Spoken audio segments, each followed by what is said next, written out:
votre perception des circonstances. Une fois que nous comprenons l'avantage de la bonté de Dieu et son désir, que nous menions des vies victorieuses, et que nous comprenons l'avantage de notre nouvelle identité en Christ, nous pouvons maintenant affronter les circonstances de la vie par l'Esprit de Dieu, et non par notre propre force et notre compréhension limitée. Les circonstances négatives sont une triste réalité dans un monde déchu, rempli d'hommes et de femmes perdus et déchus.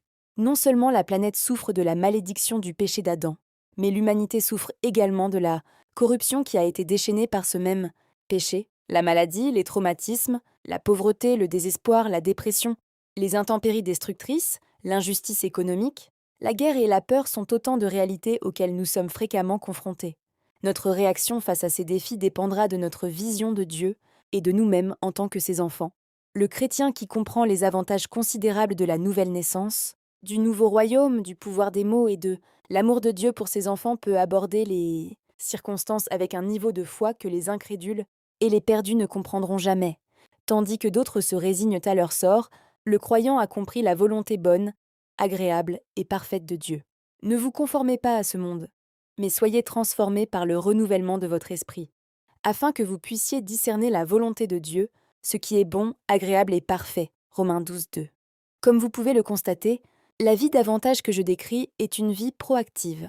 Malgré la multitude de défis auxquels nous pouvons être confrontés, nous avons l'avantage de voir avec des yeux spirituels et de prononcer des paroles spirituelles.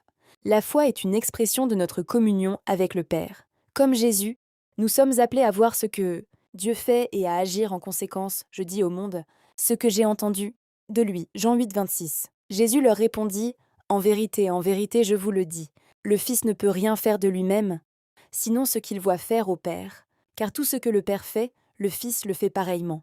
Jean 5, 19. Ce privilège de communier avec le Père, d'entendre ses paroles et de voir ses actions peut nous donner la force de surmonter toutes les épreuves de la vie. Nous avons été appelés à la communion avec lui.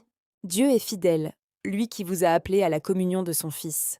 Jésus-Christ notre Seigneur, 1 Corinthiens 1, 9. Je ne suggère pas que nous vivrons sans défis ni problèmes dans ce monde.